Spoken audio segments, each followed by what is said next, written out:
Good day to each and everyone. We are Group 2 and your last presenter. We are here to talk about American Express Company and how they used Six Sigma D.M.A.IC. But first, what actually is American Express Company or Amex and how did it start? American Express Company is a global services company that offers world-class credit cards, processes payments, and offers travel-related services. They are a well-known issuer of personal, small business, and corporate credit cards. They offer a variety of travel-related services such as the traveler's checks, corporate and personal travel planning services, tour packages, and agencies for hotel and car rental reservations. Amex was founded on March 18, 1850 in Buffalo, New York. It was founded by William J. Fargo, Henry Wells, and John Butterfield. On the verge of financial exhaustion, they merged their companies to form the American Merchants Union Express Company, with Fargo succeeding as president. The company was also renamed as American Express Company in 1873. On late 19th century and early 20th century, they introduced new financial products and travel services such as the traveler's check to help their customers traveling abroad feel more secure with their money, and charge cards to support their customers in having a more convenient way to pay. Today, they are the most significant global payments network. The American Express change process was created and used when Six Sigma was first introduced. The process identifies the main change phases as well as the important concerns that must be resolved during each step. The breadth of the change and how it relates to overarching company aims that made clear in the first phase. The second stage establishes a vision, clarifies the course of action, and gets everyone ready for change by outlining the objectives of the new aim. The drive commitment stage of the change management process identifies the requirements for change to succeed and creates strategies for allocating sponsorship across the company. To ensure also that risks are successfully handled, the phase of speeding the transition displays how the effort may be handled and managed continuously. This phase may also involve the transition theme that is unique to the business unit. The last stage, maintaining momentum, applies the lessons learned from the change process and restarts the entire process to maintain enthusiasm and energy by reinforcing the change with rewards, along with a notable increase in project completion rates and average savings per project. The top 2020 credit card networks by percent of purchase volume presents using a pie chart that American Express has declined market share by almost 22.85% from 2017 to 18.99% by the year 2020 in its credit cards, core business, and in other or inline travel services. Nevertheless, the company intended to remedy it later in the roots of customer dissatisfaction with its specific product and services that are in decline, which they then neglect.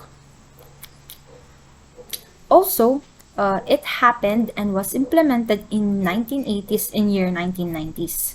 It also neglected its own core business and its customers related with dedication to the total quality management.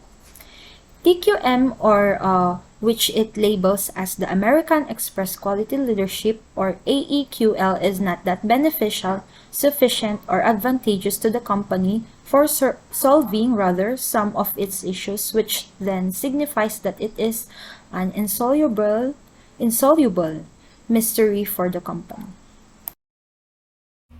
With the previous process, American Express started using D.M.A.IC or Six Sigma. This is how D.M.A.IC was used. By means of Six Sigma, they define and measure receiving 1,000 return renewal cards each month, and 65% were due to the fact that the card member changed their addresses and did not tell the company. Analysis of the data noted significant differences in the causes of returned plastics between product types. The highest flaw is found in the renewal area, which is one of the 3 areas that include replacement and new accounts. Additional testing revealed that the majority of the returns had forwardable addresses. Next one is the improve. Comparing record against the National Change of Addresses database, they were able to reduce the DPMO, or defects per million opportunities, rate by 44.5% from 13,500 to 6,036 DPMO. Control. American began tracking the proportion of return over time as a means of monitoring the new process to ensure that it remained controlled.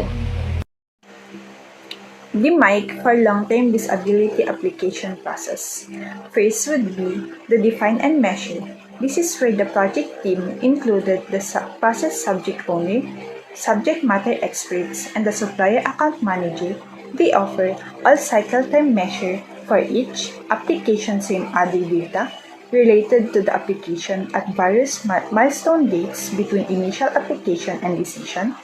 Second will be the discover that there is no significant difference in the cycle time at different Lupon sites, even though each site uses slightly different processes.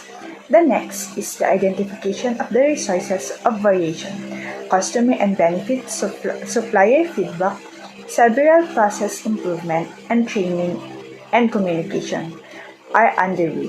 For example, improvement of application package, providing more complete directions for the employee and to the sites to complete when submitting the application. Then lastly would be the database is being established to track each application and to monitor the key cycles.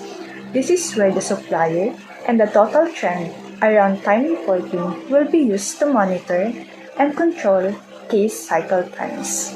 After the implication of D.M.A.IC, here are the results A.M.A.IC has garnered.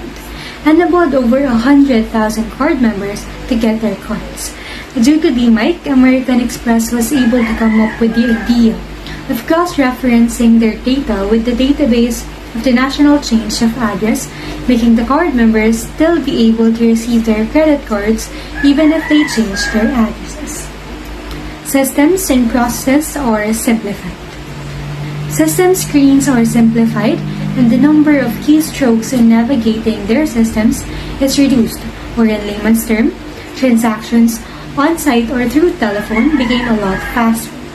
Through D.M.A.IC, they were able to interface their systems to make them more navigable in each transactions. Customer coverage increased.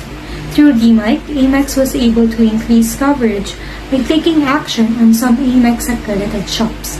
They found out that some of these shops, like restaurants and retail stores, don't put a point of purchase signs or decals that they accept payments from Amex. Amex was able to reduce the failure rate from 13,500 to 6,036 DPMO, a 44.5% reduction, saving $1,228,000 annual savings.